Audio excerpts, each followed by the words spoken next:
हमारे पास नहीं है तो आज हमें हर जगह परेशानियों का सामना करना पड़ रहा है। काश अगर मेरे नबी के गुलामों अगर इल्म होता, दीन का इल्म होता तो आज तुम और हम परेशान नजर नहीं आते। इसलिए कि मेरे करीम आका सैयदे कौनैन के गुलामों, आज माहौल देख रहे हैं, मुसलमानों को भगाया जाता है, एक साजिश रची जाती है मुसलमानों को निकाल दिया जाए। मुसलमानों को कैसे निकाला जा सकता है? मुसलमान हिंदुस्तान में अपनी मर्जी से नहीं आया है, मुसलमान हिंदुस्तान में गरीब नवाज की मर्जी से आया है।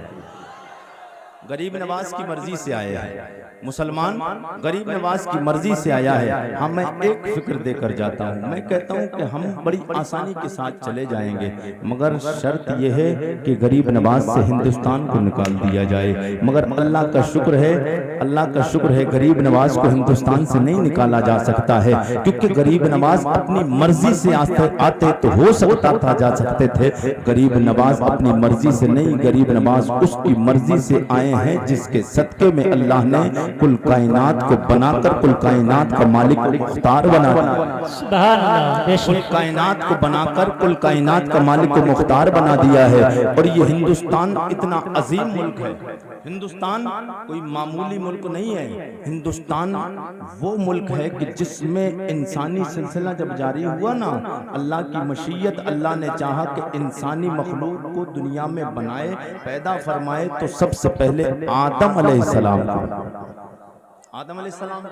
दुनिया में आदम अलैहिस्सलाम आए ना सबसे पहले। तो पता कहाँ आए थे आपको पता है ना? नहीं पता है। हिंदुस्तान के, अब ये श्रीलंका में चला गया है, सरनदीप एक पहाड़ है हिंदुस्तान में, सरनदीप एक पहाड़ है, सरनदीप में तो सरकार आदम अलैहिस्सलाम वहां पर तशरीफ लाए। सुभान अल्लाह। ये पहले हिंदुस्तान में था मगर अब श्रीलंका में चला गया है। बहरहाल हजरत आदम अलैहिस्सलाम हिंदुस्तान में सबसे पहले आए। और ये कोई बात, ये अगर मैं कह दूं तो बेजा ना होगा कि हजरत आदम अलैहिस्सलाम दुनिया में सबसे पहले आए, तो मेरे नबी का नूर भी सबसे पहले अगर आया है किसी जगह पर तो वो हिंदुस्तान है। सुभान अल्लाह। अब मेरे नबी का मज़ार पुरअनवार मदीना शरीफ में है और अल्लाह का घर खाने काबा मक्का मुकर्रमा में है। मक्का अफजल है इसलिए कि वहाँ पर खाने काबा है, मदीना अफजल है इसलिए कि वहाँ मेरे नबी की तुरबत अनवर है, मगर हिंदुस्तान अफजल है इसलिए कि हिंदुस्तान में मेरे नबी का नूर सबसे पहले वे आदम अलैहिस्सलाम की पेशानी में नूर रखा था ना अल्लाह। नूरे मुस्तफ़ा आदम अलैहिस्सलाम की पेशानी से आया। मैं अभी हुजूर का पूरा मुकम्मल शजरा सुनाऊंगा तो आप तलब जाएंगे। जी लगा के बोल दो सुभान अल्लाह, और लगा के बोल दे यार। मुसलमानों तो हमें जरूरत इस बात की है कि हम 5 वक्त की नमाज पढ़ें। आज मुसलमानों को टारगेट किया जाता है, परेशान किया जाता है, मुसलमानों को परेशान किया। मेरे करीमा का सैयदे कौनैन के गुलामों, तुम कहते हो हमारे पास में मौलाना साहब हम कैसे आगे बढ़े, कैसे दीन को बचाने के लिए, मस्जिदें बचाने के लिए, मदरसे बचाने के लिए कैसे आगे बढ़े। फौज हमारे पास में नहीं, आर्मी हमारे पास में नहीं, कोर्ट हमारे पास नहीं, सुप्रीम कोर्ट हमारे पास नहीं, हाई कोर्ट हमारे पास नहीं, हमारे पास में ताकत नहीं, हमारे पास असले नहीं। मैं कहता हूँ तुम्हारे पास कोर्ट नहीं है, तुम्हारे पास सुप्रीम कोर्ट नहीं, तुम्हारे पास अदालत नहीं, तुम्हारे पास में आर्मी फौज नहीं है। मैं मानता हूँ मगर याद रखना सुप्रीम कोर्ट से भी, हाई कोर्ट से भी आगे कोई और भी जगह है। वो कौन सी जगह है? सुप्रीम कोर्ट से भी आगे, हाई कोर्ट से भी आगे, जजों से भी आगे वो कौन है जो सब कुछ चलाता है? वो तेरे और मेरे रब की जात अल्लाह है। तेरे और मेरे रब की जात अल्लाह है। मेरे नबी के गुलामों, तुमने अल्लाह को बुला दिया, नबी से मोहब्बत करने का तो दावा है मगर नबी से सच्चा प्यार नहीं किया है। हुजूर से सच्चा प्यार करके तो देखो, आपके ना फौज की जरूरत पड़ेगी, आपके पास में हाई कोर्ट नहीं, सुप्रीम कोर्ट नहीं, आपके पास में आर्मी नहीं, फौज नहीं है। मैं ये नहीं कहता हूँ बंदूकों से मुकाबला किया जाए, मैं ये नहीं कहूँगा कि तलवारों से मुकाबला करो, मगर मेरे करीमा का सैयदे कौनैन के गुलामों, ये अल्लाह कमजोर हो सकता है मगर हमारा अल्लाह कमजोर नहीं हो सकता। मुल्ला तो कमजोर हो सकता है मगर अल्लाह कमजोर नहीं हो सकता है। मैं आपको एक फिक्र ये देके जाता हूँ, 5 वक्त की नमाज पढ़ो। एक याद रखना, बड़े बूढ़ों की मिसाल है। वो बुजुर्ग फरमाते थे कि जो गरजते हैं वो बरसते नहीं है। आपको गली गलहारों पे चौराहों पे बैठ के तस्करे करने की जरूरत नहीं, उससे काम नहीं चलना है। तस्करे करने से काम नहीं चलेगा। मुसलमान परेशान हो गया है, मस्जिदें हमारी छिन गई, मदारिस हमारे छिन गए, हमारे उलमा पे अत्याचार किया जाता है, परेशानियां दी जाती हैं। इस चीज से सिर्फ जबानों से कहने से काम नहीं चलेगा। आज ही दिन में अहद कर लो, मेरे नबी के गुलामों, कामयाबी तुम्हारे कदमों को चूमती नजर आएगी। वो फिक्र क्या है? वो ये कि 5 वक्त की नमाज अल्लाह की बारगाह में जाके अदा कर लो। अल्लाह की बारगाह में जब मुसलमान नमाज पढ़ेगा, दुआ मांगेगा, तेरी आंख से आंसू जमीन पे बाद में गिरेगा, अल्लाह तेरी दुआ पहले कबूल फरमाए। और जब तेरी दुआ कबूल हो गई, जब तेरी दुआ कबूल हो गई, तो फिर सारी ताकतें फेल हो जाएंगी। अल्लाह तुझे इज्जत और शान अता फरमाएगा। अल्लाह तुझे इज्जत और शान अता फरमाएगा। हुजूर से प्यार करने वालों, हुजूर से मोहब्बत करने वालों, अगर वाकई हुजूर से प्यार है, हुजूर से मोहब्बत है, तो इस अंदाज की मोहब्बत करो। इंशाअल्लाह दुनिया में भी कामयाबी मिलेगी, आखिरत में भी आपको कामयाबी मिलेगी। आप तड़प के बोल दें, या रसूल अल्लाह। थक गए क्या आप? थक गए क्या? अरे थके तो नहीं है। मैं बताऊं आपको, अल्लाह ने मेरे नबी के नूर को जनाब आदम के पेशानी में कैसे रखा। तड़प के बोल दे सुभान अल्लाह, सुभान अल्लाह। जरा और जी लगा के बोल दे सुभान अल्लाह। जनाब आदम अलैहिस्सलाम के नूर पेशानी में मेरे प्यारे नबी सैयद कौनैन का नूर, मेरे नबी का नूर जनाब आदम अलैहिस्सलाम की पेशानी में कैसे आया? अल्लाह ने चाहा जनाब आदम अलैहिस्सलाम की तख्लीक फरमाए। अल्लाह रब्बुल इज्जत ने सबसे पहले जनाब जिब्राइल अलैहिस्सलाम को कम फरमाया, ओ मेरे जिब्रील जमीन पे जा, एक मुट्ठी मिट्टी लेकर आ। क्या कहा? आप तड़प जाएंगे इंशाअल्लाह। मैं हुजूर की शान बयान करने आया हूँ। तड़प के बोल दे सुभान अल्लाह। इस वाक़े को आप सुनेंगे, आप तड़प जाएंगे। बोल दे सुभान अल्लाह। अल्लाह रब्बुल इज्जत ने चाहा कि आदम अलैहिस्सलाम की तख्लीक फरमाए, आदम अलैहिस्सलाम को बनाए। जनाब जिब्राइल अलैहिस्सलाम को हुक्म फरमाया, ओ जिब्राइल जाओ जमीन पर एक मुट्ठी मिट्टी लेकर आओ। जनाब जिब्राइल अलैहिस्सलाम जमीन पर आए। जब जनाब जिब्राइल अलैहिस्सलाम जमीन पर आए तो जमीन से एक मुट्ठी मिट्टी उठाना चाह रहे थे कि जमीन थर थर कांपने लग गई। जमीन, आपकी नॉलेज में इंशाअल्लाह इजाफा हो जाएगा। मैं मालूमाती बात बता के जाऊंगा, आप तड़प जाएंगे। जी लगा के बोल दे सुभान अल्लाह, और बोल दे सुभान अल्लाह। जमीन से जब मिट्टी उठाना चाहिए तो जमीन तड़पने लगी, जमीन कांपने लगी। जब जमीन कांपने लगी तो जमीन ने कहा, ओ जिब्राइल सोनिया, बात क्या है, तू मिट्टी उठाकर क्यों लेकर जा रहा है? तो जनाब जिब्राइल अलैहिस्सलाम ने फरमाया, ओ जमीन मिट्टी उठाकर इसलिए लेकर जा रहा हूँ, अल्लाह ने हुक्म फरमाया है जिब्राइल एक मुट्ठी मिट्टी उठाकर ला, मैं अपनी मखलूक आदम अलैहिस्सलाम की तख्लीक फरमाऊंगा, इंसानी मखलूक का सिलसिला जारी फरमाऊंगा, इंसान बनाऊंगा। जब जमीन ने इतना सुना, बोले उसके बाद क्या होगा? अब बातें हो रही जनाब जिब्राइल की और जमीन की मिट्टी की बातें हो रही हैं। अब जनाब जिब्राइल अलैहिस्सलाम से कहा, उसके बाद क्या होगा? जनाब जिब्राइल अलैहिस्सलाम ने फरमाया कि जमीन, उसके बाद अल्लाह जब इंसानों को बनाएगा, उसमें से कुछ लोग नेक होंगे, कुछ लोग उसमें से बद होंगे, कुछ नेकुकार होंगे, कुछ नेकुकार होंगे, कुछ गुनहगार होंगे। अब वो नेकुकार होंगे उन्हें जन्नत अता फरमाएगा, गुनहगारों को अल्लाह दोज़ख में डाल देगा। अल्लाह अकबर कबीरा। जब जमीन ने इतना सुना है, जमीन चीखने लगी, ओ जनाब जिब्राइल, तुम्हें तुम्हारे रब के नाम का वास्ता और वसीला, तुम मुझसे मिट्टी ना ले जाओ। जब जमीन रोने लगी तो हजरत जिब्राइल वापस चले जाते हैं। अब जमीन रोई क्यों है, मैं आपको जमीन के रोने में भी हिकमत बताऊंगा। तड़प के बोल दे सुभान अल्लाह। जब जमीन रोई है, और जब कोई रोता है कोई, तो उससे क्या निकलता है? आंसू। कोई रोता है इंसान तो आंसू निकलते ना। तो जमीन रोई है तो जमीन से भी कुछ ना कुछ निकला है, जमीन से कुछ ना कुछ निकला है। तड़प के बोल दे सुभान अल्लाह।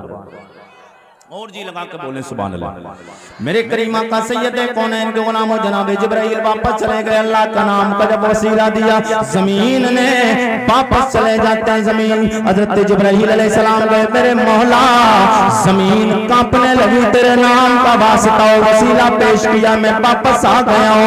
अल्लाह रब्बुल इज्जत ने उसके बाद में जनाब हजरत मीकाईल अलैहिस्सलाम को भेजा, जो जमीन को जनाब जिब्राइल पूरा मामला बता के चले गए। अब जनाब मीकाईल अलैहिस्सलाम आते जमीन पे हाथ रखना उठाना चाह रहे थे, फौरन जमीन कांपने लग गई। बोली ओ जनाब मीकाईल, तुम्हें तुम्हारे रब का नाम का वास्ता और वसीला पेश करती हूँ, तुम मुझसे मिट्टी ना लेके जाओ। इसलिए कि जनाब जिब्राइल आए थे, वाकया बता के चले गए। अल्लाह अकबर कबीरा, जमीन ने इनकार कर दिया, जनाब मीकाईल भी वापस चले गए। फिर उसके बाद में जनाब हजरत इसराफील अलैहिस्सलाम आए, मिट्टी उठाना चाहिए, वही मामला फिर पेश आया, नाम का अल्लाह के वास्ता पेश किया, वापस चले जाते हैं। आखिर में अल्लाह का मुकर्रब फरिश्ता जनाब इस्राईल अलैहिस्सलाम आते हैं। जनाब इस्राईल अलैहिस्सलाम आए, मिट्टी उठाना चाहे, जमीन उपका करने लग गई, रोने लगेगी, गिरिया जारी करने लग गई। इधर जमीन रोती जाती है, जनाब हजरत इस्राईल बोले ओ जमीन तू रोती है, रोती रे, मगर मुझे मेरे रब का हुक्म है, छोड़ के नहीं जाना है, लेकर जाना, मुझे छोड़ के नहीं जाना है, मैं मिट्टी लेकर जाऊंगा। अल्लाह अकबर कबीरा। जब जनाब इस्राईल अलैहिस्सलाम ने इतना कहा, जमीन रोती रही। अब कोई सवाल करने वाला सवाल कर सकता है, ओ मौलाना आरिफ रजा कुरैशी, आपने कहा जनाब जिब्राइल वापस चले गए, अल्लाह ने हुक्म दिया था मिट्टी को मिट्टी लेके आओ, जनाब जिब्राइल को हुक्म दिया था मिट्टी लेके आओ, वापस क्यों चले गए? क्या अल्लाह की नाफरमानी की? जनाब मीकाईल क्यों वापस चले गए? जनाब इसराफील वापस क्यों चले गए? ना ना मेरे नबी के गुलामों, फरिश्ते अल्लाह की नाफरमानी नहीं कर सकते हैं, उनके जाने में भी हिकमत है, उनके जाने में हिकमत है। इसलिए कि जनाब हजरत अगर जिब्राइल जमीन से आए थे, जमीन पे मिट्टी ले जाते, पहली बार में जमीन रोती नहीं, जमीन तड़पती नहीं, और जमीन नहीं रोती तो फिर वो मकसद हल नहीं होता, जो रब को करना था वो मामला मुकम्मल नहीं होता। जनाब हजरत इस्राईल मिट्टी ले जाते हैं, जमीन रोती रही, रोने में हिकमत क्या है? मुस्तफापुर को जिंदा दिल गयूर मुसलमानों, आप बोल के बताएं तो मैं मसला हल कर, सुभान अल्लाह, सब लोग बोल के दिखाएं, फिर मसला हल कर दिया जाए, सुभान अल्लाह। या किसी को पता हो तो बताए, आपको पता है जमीन क्यों रोई? जमीन रोई है, उसके रोने में हिकमत क्या थी? पता है किसी को? बताइए, पता है? अगर नहीं पता है, जिसे पता है वो बताए, और नहीं पता है फिर राहत के हाथों को उठाकर बोल दो सुभान अल्लाह। नहीं, सब लोग जितने भी हैं सब लोग तड़प के बोल दो सुभान अल्लाह। जमीन रोई है, जमीन के रोने में हिकमत ये है, मेरे करीमा का ने फरमाया गुलामों, ये दुनिया में जो नदियां दिखती हैं, ये तालाब दिखते हैं, ये नाले दिखते हैं, ये जो दुनिया में पानी दिख रहा है, जमीन रोई है, अल्लाह ने पानी जारी कर दिया।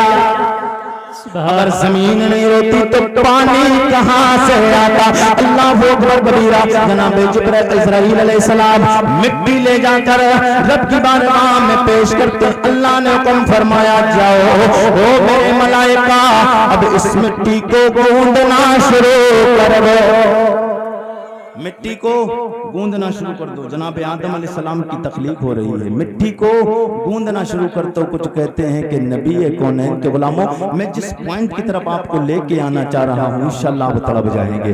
मेरे नबी की शान कितनी है, नबी का कमाल कितना है। जनाब आदम अलैहिस्सलाम को मेरे नबी की जरूरत पड़ी। अरे यार तड़प के बोल दे सुभान अल्लाह। और कोई नबी ऐसा नहीं जिस नबी को मेरे नबी की जरूरत नहीं पड़ी।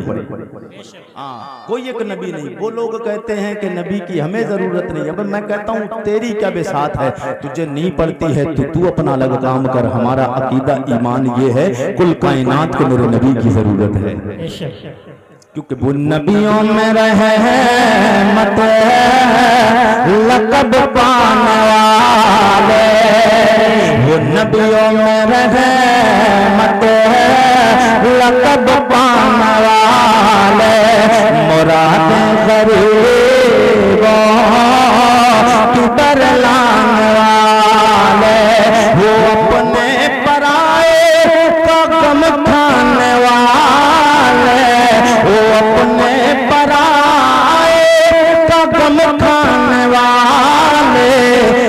मुसीबत में गैरों के कामानवा। नारे तकबीर, नारे रिसालत, मसलके आला हजरत ताजदारे दो आलम कॉन्फ्रेंस, नारे तकबीर। मुसीबत में गैरों के कामानवा। जनाब आदम अलैहिस्सलाम की तकलीफ होने के लिए अल्लाह ने हुक्म फरमा दिया मिट्टी को गूंदना शुरू कर दो। अब मलाइका ने मिट्टी गूंदना शुरू कर दी। 40 दिन तक मेरे करीमा का सैयद कौन है उनके गुलामों मिट्टी को जमीन पे रख दिया गया। अब मिट्टी को जमीन पे रखा, वो जमीन का कौन सा हिस्सा था जिस जगह पे आदम अलैहिस्सलाम की मिट्टी को, जिस्म वाली मिट्टी को, आपके खमीर वाली मिट्टी को गूंदा गया, वो हिस्सा जमीन का जहां आज खाना काबा बना है। जिस जगह खाना काबा है ना, जिस जगह खाना काबा है उस वक्त खाना काबा नहीं था। खाना काबा जिस जगह बना है उसी जगह पर हजरत आदम अलैहिस्सलाम, तेरे और मेरे बाप हजरत आदम अलैहिस्सलाम के जिस्म को जिस मिट्टी से बनाया गया, जिस मिट्टी को गूंदा गया, आदम अलैहिस्सलाम के जिस्म को बनाने के लिए वो खाने काबा वाली जगह पर रखी गई, खाने काबा वाली जगह पे रखी गई। हजरत आदम अलैहिस्सलाम का जिस्म मिट्टी गूंदी गई तो अल्लाह ने उसको गूंदने के लिए पानी की जरूरत पड़ी। मिट्टी खुश्क थी, मिट्टी खुश्क थी। अच्छा, जो आदम अलैहिस्सलाम के जिस्म के लिए बनाने के लिए मिट्टी लाई गई थी, वो मिट्टी के रंग बता दूं आप, रंग बता दूं कितने थे? रजी लगा के बोल दो सुभान अल्लाह। अगर आप सुनना चाहते तो जी लगा के बोल दो सुभान अल्लाह। बताएं कितने रंग थे? हजरत आदम अलैहिस्सलाम की जिस्म को जिस मिट्टी से बनाया गया वो 60 रंग थे। कितने? कितने? 7 नहीं, 60 रंग थे। 60 कितने? 60 रंगों की मिट्टी से। उसमें काली भी थी, सफेद भी थी, पीली भी थी, हरी भी थी, नीली भी थी। 60 रंगों की मिट्टी थी। अब बताइए, जब आदम अलैहिस्सलाम की तख्लीक 60 रंगों की मिट्टी से आदम अलैहिस्सलाम की तख्लीक हुई है, तो फिर इंसान 60 रंगों के होंगे कि नहीं? जी यार होंगे या नहीं? नहीं बोले आप? होंगे ना। मगर आज ब्यूटी पार्लर, अब तक हमारी माएँ बहनें तो जा ही रही थी, ब्यूटी पार्लर पे माएँ बहनें तो जा रही थी, मगर अब नौजवान को शैतान सवार हो गया है, इन्हें भी भूत सवार हो गया, ये भी ब्यूटी पार्लर जाते हैं। अच्छा, ब्यूटी पार्लर जाते क्यों हैं? बात हंसने की नहीं मेरे नबी के गुलामों, बात हंसने की नहीं है। हाँ, ब्यूटी पार्लर जाते क्यों हैं? ब्यूटी पार्लर चेहरा काला कराने के लिए जाते हैं। कैसा कराने जाते हैं? सफेद चेहरा कराने। कैसा? सफेद चेहरा। क्या अल्लाह को पता नहीं था ये बंदा काली मिट्टी और पीली मिट्टी, नीली मिट्टी, गंदमी मिट्टी और सफेद मिट्टी से अल्लाह ने आदम अलैहिस्सलाम को जब 60 रंगों की मिट्टी से बनाया है, तो उनकी आने वाली नस्लों के रंग क्या अलग अलग नहीं होंगे? उनकी आने वाली नस्लों के रंग भी अलग अलग होंगे। ब्यूटी पार्लर पे ब्यूटी पार्लर, ब्यूटी पार्लर के चक्कर पे चक्कर लगाते हो मेरे नबी के गुलामों। अगर तुम चक्कर लगाना भूल ना जाओ, अगर आरिफ रजा कुरैशी की बात सुनो, आप नबी के, मैं नबी की शान, मैं हुजूर सैयद कौनैन का फरमान आपको बता के जाऊं। जी लगा के बोल दो सुभान अल्लाह, और तलब के बोल दो सुभान अल्लाह। ब्यूटी पार्लर पे जाते हो, अपने पैसे भी बर्बाद करते हो और वहां पर जाकर हुजूर सैयद कौनैन की नाफरमानी भी करते हो, क्योंकि हुजूर सरवरे कौनो मकाम सल्लल्लाहु अलैहि वसल्लम। नारे तकबीर, नारे रिसालत, मसलके आला हजरत उलमाए अहले सुन्नत सैयद फारूक मियां साहब किबला। नारे तकबीर, नारे रिसालत, उलमाए अहले सुन्नत सैयद फारूक मियां साहब किबला। सुभान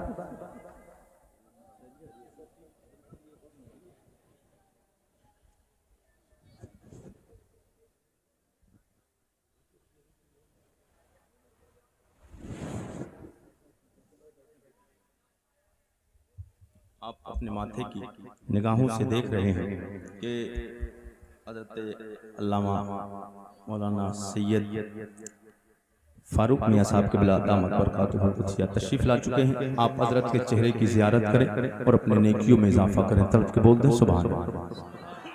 अब बात बिल्कुल मुकम्मल होने जा रही है, तलब के बोल दें सुभान अल्लाह।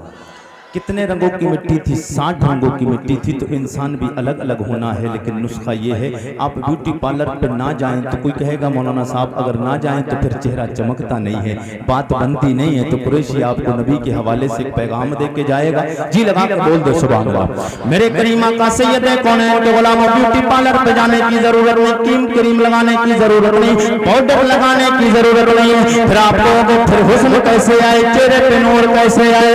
मेरे नबी के गुलामों, अल्लाह के नबी सैयद कौनैन ने फरमाया 5 वक्त की नमाज पढ़ लो, अल्लाह तेरे चेहरे पे वो नूर अता फरमाएगा, दुनिया में भी चमकेगा।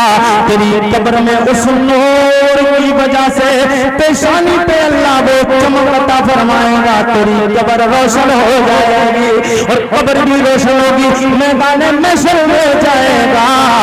वो पेशानी पे जो तूने सजदे किए हैं, अल्लाह उस चेहरे पेशानी पे ऐसा नूर जाहिर फरमाएगा, मैदान महशर में हर एक पहचान लेगा ये मोहम्मद अरबी का गुलाम आ गया। तो शर्त यह है कि हम 5 वक्त की नमाज पढ़ें, नमाज की जरूरत है। हज़रत आदम अलैहिस्सलाम की तख्लीक हो गई, 40 दिन तक वो मिट्टी पे बारिश हुई। कितने दिन? 39 दिन बारिश हुई। 39 दिन बारिश हुई, 40 दिन, 39 दिन गम की बारिश हुई है, 1 दिन खुशी की बारिश। कितने दिन? 40 दिन बारिश हुई। हुजूर फरमाते हैं 39 दिन गम की बारिश हुई है, 1 दिन खुशी की बारिश हुई है। इसीलिए इंसान की जिंदगी में गम ज्यादा होते हैं, खुशी कम होती है। आप देखते ही होंगे 1 महीने में कभी कभी ऐसा मौका आता है जो कभी इंसान खुश आता है नजर, वरना ज्यादातर टेंशनें और फिक्र ही लगी रहती है, ये काम हो जाए वो काम हो जाए, सब कुछ होने के बावजूद भी मगर फिर भी वो परेशान नजर आता है। क्योंकि हुजूर फरमाते 39 दिन हजरत आदम अलैहिस्सलाम के खमीर को बनाने के लिए जो मिट्टी में पानी की जरूरत पड़ी, 39 दिन गम की बारिश हुई, 1 दिन खुशी की बारिश हुई। बहरहाल हजरत आदम अलैहिस्सलाम का मुकम्मल जिस्म बन गया। जब आपका हिला पूरा तैयार हो गया, अब अल्लाह ने रूह को हुक्म फरमाया। अब यहाँ से हुजूर की बातें आ रही हैं, तलब के बोल दे सुभान अल्लाह, और जी लगा के बोल दें यार।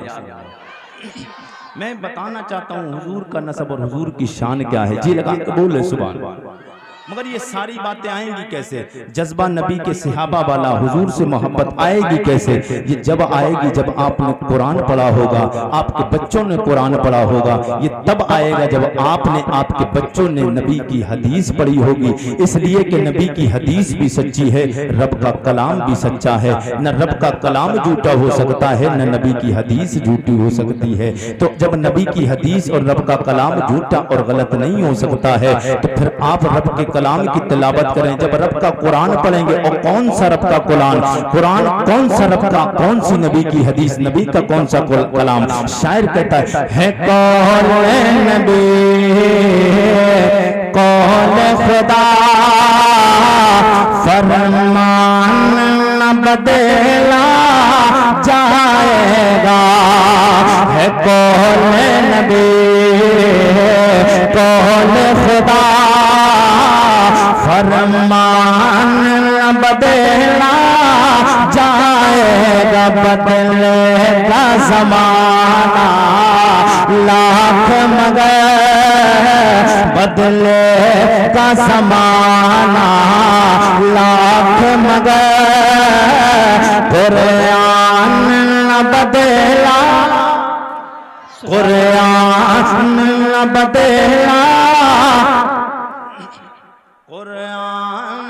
बदला जाएगा। जनाब आदम अलैहिस्सलाम का जिस्म मुकम्मल हो गया, अल्लाह ने रूह को हुक्म फरमाया, ओ मेरे पाक पैगंबर जनाबे आदम के जिस्म में दाखिल हो जा। रूह जनाब आदम अलैहिस्सलाम के जिस्म में दाखिल होने के लिए जनाब आदम अलैहिस्सलाम के करीब जाती है। जिस्म के करीब जाने के बाद जाग के देखती है, वापस आ जाती है, रब की बारगाह में अर्ज करती है, मेरे मौला जिस जगह तू जाने का हुक्म फरमाता है वहां तो अंधेरा ही अंधेरा। यार तलब के नहीं बोलेंगे सुभान अल्लाह? अच्छा लग रहा ना आपको यार? तो जी लगा के बोल दे सुभान अल्लाह, और तलब के बोल दे सुभान। जनाब आदम अलैहिस्सलाम के जिस्म में रूह डालने के लिए अल्लाह ने हुक्म फरमाया। रूह जाती है हज़रत आदम अलैहिस्सलाम के जिस्म के करीब जाती है, क्या देखती है कि अंधेरा ही अंधेरा है। आदम अलैहिस्सलाम को मेरे नबी के नूर की जरूरत पड़ी। सुभान अल्लाह, सुभान अल्लाह। अरे तौलब के बोल दे सुभान अल्लाह। और इस रूह का और मेरे नबी के नूर का बड़ा गहरा ताल्लुक है, इसीलिए हमें हुजूर से बड़ा गहरा ताल्लुक है, इसीलिए हमें हुजूर से बड़ा गहरा ताल्लुक है। मेरे नबी के गुलामों, बस आखिरी बातें चल रही मेरी गुफ्तगू की, तड़प के बोल दो सुभान अल्लाह। मेरे करीम आका सैयदे कौनैन के गुलामों, अल्लाह ने हुक्म फरमाया रूह जनाब आदम अलैहिस्सलाम के जिस्म में जाने के लिए तैयार हो गई। क्या देखती है? रूह ने कहा मेरे मौला जिस जगह जाने का तेरा ऑर्डर हो हुक्म है वहां पे अंधेरा ही अंधेरा है, उजाले का इंतजाम फरमा दे। पता चल गया है जहां पर अंधेरा हो मेरे नबी की जरूरत पड़ती है। जनाब आदम अलैहिस्सलाम के जिस्म में जाने के लिए रूह ने इनकार कर दिया क्योंकि अंधेरा था। अल्लाह ने फरमाया और रूह ठहर जा, मेरे नबी के नूर को अल्लाह ने आदम अलैहिस्सलाम के जिस्म में रख दिया। आदम अलैहिस्सलाम के जिस्म में रखा, वो नूर आदम अलैहिस्सलाम के जिस्म में पुष्ट में रखा। जब जनाब आदम अलैहिस्सलाम के पीठ में मेरे नबी का नूर रखा, तमाम मलाइका पीछे खड़े हो जाते हैं, नूर मुस्तफा को देखते हैं। जनाब आदम अलैहिस्सलाम के जिस्म में रूह आई, रूह आना थी कि आदम अलैहिस्सलाम पीछे मुड़ के देखते हैं। मलाइका की मुकर्रब जमात पीछे खड़ी है, मलाइका की जमात को देख रब की बारगाह में अर्ज करते ओ मेरे मौला बात समझ में नहीं आती है, ये तेरे ये तेरी वो जमात है, वो मुबारक और मोतबरक जमात है, ये तेरी वो नूरी मखलूक है, ये बड़ी शानों वाली मखलूक है। ओ मेरे मौला मुझे ये गवारा नहीं लगता, मुझे ये गवारा नहीं, मुझे ये अच्छा नहीं लगता है। तेरी मुबारक और नूरी मखलूक मेरे पीठ के पीछे खड़ी है। अब की बारगाह से जवाब आता है ओ मेरे पाक पैगंबर आदम वजह ये है ये तुम्हारी ताज़ीम नहीं कर रहे हैं, तुम्हारी पुष्ट में मैंने लजपाल नबी का नूर रखा। मैंने तुम्हारी पुष्ट में लजपाल नबी का नूर रखा है, ये उसे देखने के लिए पीछे खड़े हैं। अल्लाह की बारगाह में अर्ज करते मेरे मौला फिर मेरा जी चाहता है वो नूर पीछे नहीं रहना चाहिए, उस नूर को पेशानी में रख दे। उस नूर को पेशानी में रख दे। अब वो नूर मुंतकिल होता हुआ आदम अलैहिस्सलाम की पेशानी में आया।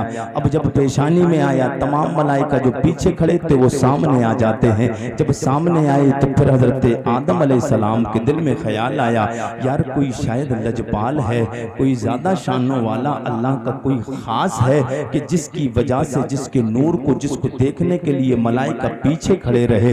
अब सामने पेशानी में आया, सामने आ गए। अब दिल ने अंगड़ाई ली, रब की बारगाह में अर्ज करते बोल दो सुभान अल्लाह।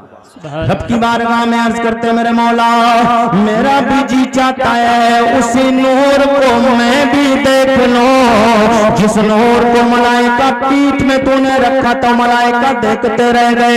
ओ मेरे मौला पेशानी में रखा, मलाइका सामने आ गए। अब मेरा भी जी चाहता है मैं भी उस नूर को देख लूं। जनाब आदम अलैहिस्सलाम ने रब की बारगाह में इतना अर्ज करना था, अल्लाह ने आदम अलैहिस्सलाम की उंगलियों में मेरे नबी का नूर रख दिया।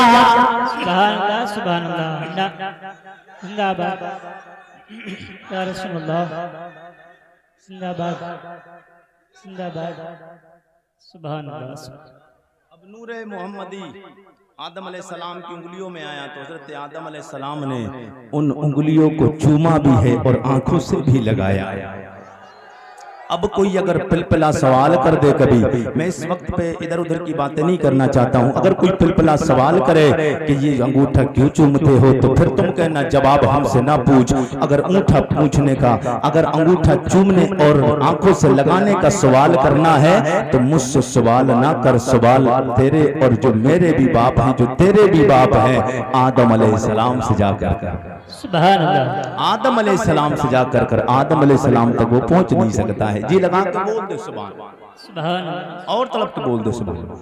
मेरे करीमा का सैयद है कौन के गुलाम वो नूर, मेरे नबी मुकर्रम लजपाल नबी का नूर जब आदम अलैहिस्सलाम के उंगलियों में आया आपने चूमा भी है, आंखों से भी लगाया, इसीलिए जब आला हज़रत की नजर पहुंची आप बोले सुबह तैबा में ये बटता है बानूर का, सुभान अल्लाह। सुबह तैबा में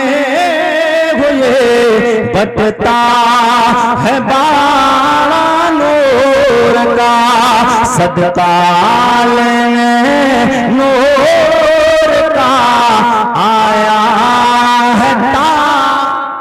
सुभान अल्लाह, सुभान सब लोग मेरे साथ में आया है ता, और तेरी नस्ले पाक में है बच्चा बच्चा नूर का, तू है नूर तेरा सब गरा, सुभान अल्लाह। तू है नूर तेरा सब घराना नूर का। यही नूर जनाब आदम अलैहिस्सलाम की जो अल्लाह ने पुष्ट में रखा, पेशानी में रखा, वही पेशानी से फिर मुंतकिल होते हुए जनाब आदम अलैहिस्सलाम की पुष्ट से नस्ल बादा नस्ल कैसे आया। अब हुजूर का वो नस्ब नामा जी लगा के बोलने सुभान, जिसको अल्हम्दुलिल्लाह अल्लाह का शुक्र है। आरिफ रज़ा कुरैशी जहाँ भी जाता लोग फरमाइश जरूर करते हैं कि आरिफ रज़ा कुरैशी हुजूर के बाप दादाओं के नाम सुनाओ, और नाम सुन के खुश क्यों ना हो, इसलिए कि जब तेरे और मेरे बाप का नाम आ जाए, कोई बाप और दादा के नाम ले ले, सीना 32 इंच नहीं सीना 36 इंच का चौड़ा हो जाता है, इसलिए कि तेरे और मेरे बाप के नाम आ गए, मेरे बाप दादाओं के नाम आ गए। और मेरे नबी के गुलामों जब हम हुजूर के बाप दादाओं के नाम लेके हुजूर कब्र पुरनवार में खुश हो गए, और जब हुजूर कब्र में खुश हो जाएंगे दुनिया भी सवर जाएगी, आखिरत भी सवर जाएगी। जनाब आदम अलैहिस्सलाम के बेटे शीश जी नहीं भैया, अब नहीं जी बात नहीं बनना, जी लगा के बोल दो सुभान अल्लाह। अब थका हुआ नहीं, अब आखिर की बात चल रही, बिल्कुल मामला लास्ट चल रहा है, कब तकरीर खत्म होने वाली है, तो लगना चाहिए मुस्तफापुर के मुरादाबाद इलाके के जिंदा दिल गयूर मुसलमानों, पता चलना चाहिए कि जिंदा लोगों से आरिफ रज़ा कुरैशी ने खिताब किया है। जी लगा के बोल दो सुभान अल्लाह। सुभान अल्लाह। ये पहला इत्तेफाक है जो 12 बजे तक मेरी तकरीर खत्म हो रही, वरना 12:30 से पहले कभी नंबर नहीं आता। हाँ मैं लेट हुआ, मगर इस माना कर आपके गांव के एतबार से, और वैसे जो प्रोग्राम मेरे जो होते हैं उसके एतबार से तो अब शुरू हुआ है वक्त में। जी लगा के बोल दे सुभान अल्लाह। अब सैयद साहब के बिला यहाँ तशरीफ फरमा है, हाँ तो वक्त ज्यादा अब आगे नहीं बढ़ाना है। जी लगा के बोल दो सुभान अल्लाह। सब लोग जी लगा के बोल दे सुभान अल्लाह। आदम के बेटे शीश के बेटे अनोशान उसके बेटे कैनान के बेटे मैलाइल के बेटे बारत के बेटे इद्रीस के बेटे मुतबश्शिर के बेटे नमकने के नाम के बेटे नूह के बेटे साम के बेटे अरफशाद के बेटे आबिद के बेटे फाइज के बेटे राउ के बेटे सारोज के बेटे नाउर के बेटे तारिक के बेटे इब्राहीम खलीलुल्लाह के बेटे जनाब इस्माइल ज़बीउल्लाह के बेटे केदार के बेटे राम के बेटे औसोस के बेटे मसी के बेटे सम्मी के बेटे जाहिदान के बेटे मक्सी के बेटे बाम के बेटे नाथ के बेटे असर के बेटे ज़ीशान के बेटे हदी के बेटे यारद के बेटे यंजन के बेटे नासन के बेटे यसरबी के बेटे संबर के बेटे अमनान के बेटे दुआ के बेटे अबीद के बेटे अबकर के बेटे एफी के बेटे वाक़ी के बेटे नाइश के बेटे जाहिम के बेटे ताबिक के बेटे तदाब के बेटे बलदास के बेटे हिसाब के बेटे नाशिर के बेटे अभी के बेटे कमाल के बेटे बॉस के बेटे हौस के बेटे सलमान के बेटे उमैसर के बेटे अदू के बेटे नदान के बेटे मात के बेटे नदार के बेटे मुदर के बेटे लियास के बेटे मुद्रका के बेटे खुज़ैमा के बेटे के नाना के बेटे नदर के बेटे मालिक के बेटे फार के बेटे गालिब के बेटे लुई के बेटे काफ के बेटे मुर्रा के बेटे कलाब के बेटे कुसै के बेटे अब्द मनाफ के बेटे हाशिम के बेटे अब्दुल मुत्तलिब के बेटे अब्दुल्लाह के बेटे जनाब मुहम्मद रसूलुल्लाह आरिफ रजा कुरैशी आज आपने शिद्र यूट्यूब सोशल मीडिया का दौर हज़रत आदम से लेके मेरे करीमा का तक सुना होगा, लेकिन आरिफ रजा कुरैशी आज गौसे आजम तक नशा बाबा पहुंचाए। रजी लगा के बोलते सुभान अल्लाह। जनाबे हजरत अब्दुल्ला के बेटे जनाबे मोहम्मद रसूलुल्लाह की प्यारी बीबी तैयबा के रजा के दा उम्मुल मोमिनीन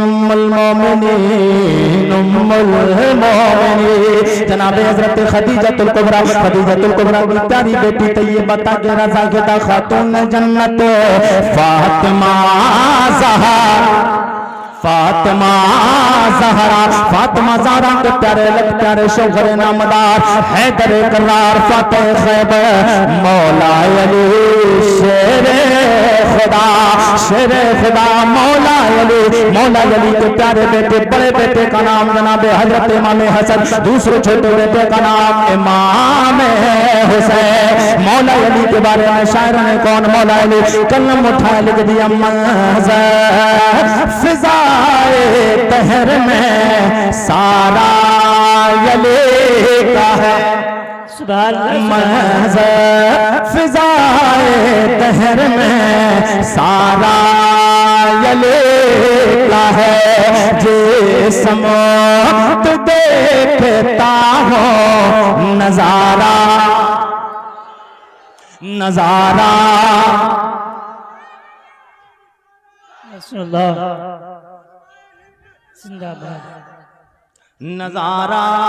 अली का है फिजाए दहर में। हजरत मौला अली के बेटे का नाम हजरत इमाम हसन, दूसरे छोटे बेटे का नाम इमाम हुसैन।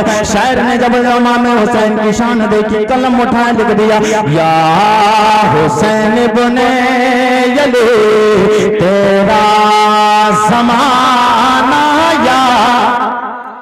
या हुसैन इब्ने अली तेरा ज़माना याद है छोड़ कर तैबा तेरा छोड़ कर तैबा तेरा करबला को जा छोड़ कर तैबा तेरा करबला को जाना याद है। इमाम हुसैन के बेटे इमाम ज़ैनुल आबिदीन के बेटे इमाम बाकर के बेटे इमाम हजरत इमाम जाफर सादिक के बेटे मूसा काज़िम के बेटे इमाम अली रज़ा के बेटे जनाब हजरत सैयदना अब्दुल्ला के बेटे जनाब सैयदना ईसा के बेटे जनाब हजरत सैयदना महमूद के बेटे जनाब हजरत सैयदना मोहम्मद के बेटे जनाब हजरत अब्दुल्ला सोमई की प्यारी बेटी तैयबा के रज़ा के दा जनाब हजरत फातिमा उम्मुल खैर के प्यारे बेटे शेख लसानी महबूब कुतुब रब्बानी बड़े पीर दस्तगीर गौसे आजम जिलानी। जब आला हज़रत सरकार ने गौसे आजम की शान देखी तो कलम उठाया लिखने लग गए वाह क्या मर्तबा ए गौसे वाला वाह क्या मर्तबा ए गौस है बाला तेरा ऊंचे ऊंचों सरों से ऊंचे ऊंचों सरों से कदम आला ऊंचे ऊंचों सरों से कदम आला तेरा। अगर आपकी मोहब्बतें मिल जाए तो इसी शजरे को सरकार गरीब नवाज की बारगाह तक ले आओ। जरा जी लगा के बोल दो सुभान अल्लाह। इमाम हुसैन के बेटे इमाम ज़ैनुल आबिदीन के बेटे इमाम बाकर के बेटे इमाम जाफर सादिक के बेटे मूसा काज़िम के बेटे जनाब हजरत सैयदना नजमुद्दीन के बेटे जनाब हजरत सैयदना अब्दुल अजीज के बेटे जनाब हजरत सैयदना कमालुद्दीन के बेटे जनाब हजरत सैयदना गयासुद्दीन के बेटे अताए रसूल हिंद अफजल वली सरकार ख्वाजा मोइनुद्दीन चिश्ती आला हजरत ने गरीब नवाज की जब शान देखी कलम उठाया बोले ख्वाजा हिंद वो दरबार आला ख्वाजा हिंद वो दरबार आला तेरा कभी महरूम नहीं कभी महरूम नहीं अरे मांगने वाला कभी महरूम नहीं मांगने वाला तेरा मेरे करीमा का सैयद कौनैन के गुलामों चलते चलते आरिफ रज़ा कुरैशी तुम्हें ये पैगाम देके जाएगा कि अगर गौसे पाक से मोहब्बत है गरीब नवाज से अगर तुम्हें प्यार है अगर तुम्हें सच्ची सरकार ख्वाजा कुतुबुद्दीन बख्तियार काकी जिनका मज़ार पुरनवार महरौली के दिल्ली में महरौली मोहल्ले में सरकार गरीब नवाज के खलीफा और आपके खास मुरीद का नाम मज़ार पुरनवार महरौली शरीफ में सर अगर तुम्हें सरकार बाबा फरीदुद्दीन से प्यार है साबरे अलाउद्दीन कलियरी से अगर तुम्हें प्यार है निजामुद्दीन देलवी महबूब इलाही से प्यार है सरकार सैयदना नईमुद्दीन मुरादाबादी से तुम्हें अगर प्यार है आला हजरत से तुम्हें प्यार है मेरी माओ बहनों तुम भी गौर से सुन के जाओ और ये दिल की तख्ती पर लिख के नोट करके जाओ आरिफ रज़ा कुरैशी ने जहां तक इन बुजुर्गान दीन की जहां तक दृष्टि पड़ी मैंने देखा सरकार को से आजम अगर माएँ सुधर जाए हमारी बहनें भी सुधर जाए इनके अगर हालात सुधर जाए अपने बच्चों को अगर तालीम के लिए पढ़ाने के लिए जब मैंने तारीख पढ़ी सरकार को से आजम सरकार गरीब नवाज सरकार ख्वाजा कुतुबुद्दीन बख्तियार काकी सरकार निजामुद्दीन महबूब इलाही सरकार बाबा फरीदुद्दीन सरकार सादर पाक अलाउद्दीन कलियरी सरकार आला हजरत इनकी मैंने जब हिस्ट्री पढ़ी तो इनकी तरक्की में सबसे ज्यादा हाथ किसी का रहा है वो जात माँ की जात है वो जात माँ की जात है कि इन्होंने अपने बच्चों को माओ ने इनकी अपने बच्चों को वो शिक्षा दी वो तालीम दी है और सरकार गरीब नवाज कोई ऐसे ही गरीब नवाज नहीं बन गए गरीब नवाज का दामन नहीं छोड़ेंगे आला हजरत का दामन नहीं छोड़ेंगे अबे मेरे नबी के गुलामा तुमने दामन पकड़ा कब है दामन पकड़ के देखो इंशाअल्लाह तुम्हें दुनिया में भी कामयाबी मिलेगी कब्र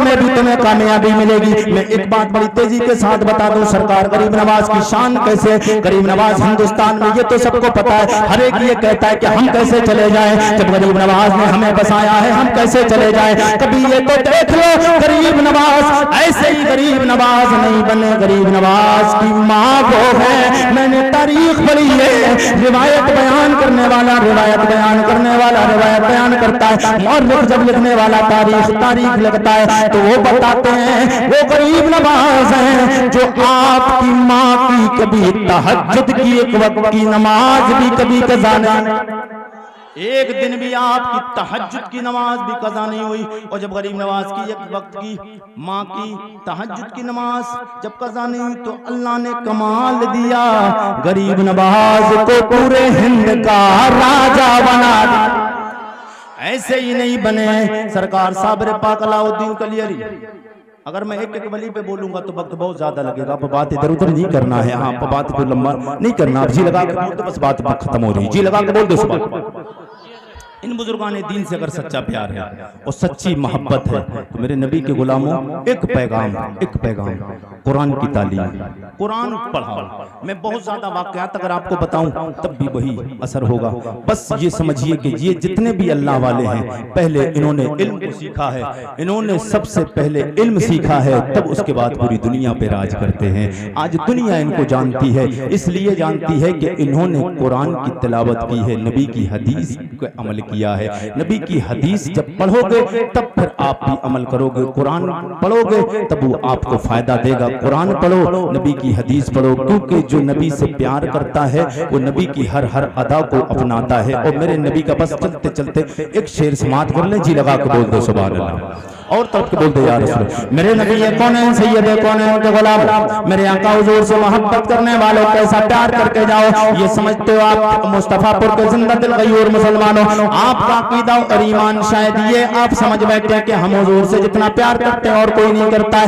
आप ये नहीं समझे, बल्कि मेरे नबी के यारों ने भी मुस्तफा से प्यार किया, अल्लाह के मुकद्दस वलियों ने भी हुजूर से प्यार किया। पीर नसीरुद्दीन नसीर ने जब ये देखा मेरे नबी के यारों की मोहब्बत और हकीकत देखी, तो आपने कलम उठाया, लिख दिया कि मैं नहीं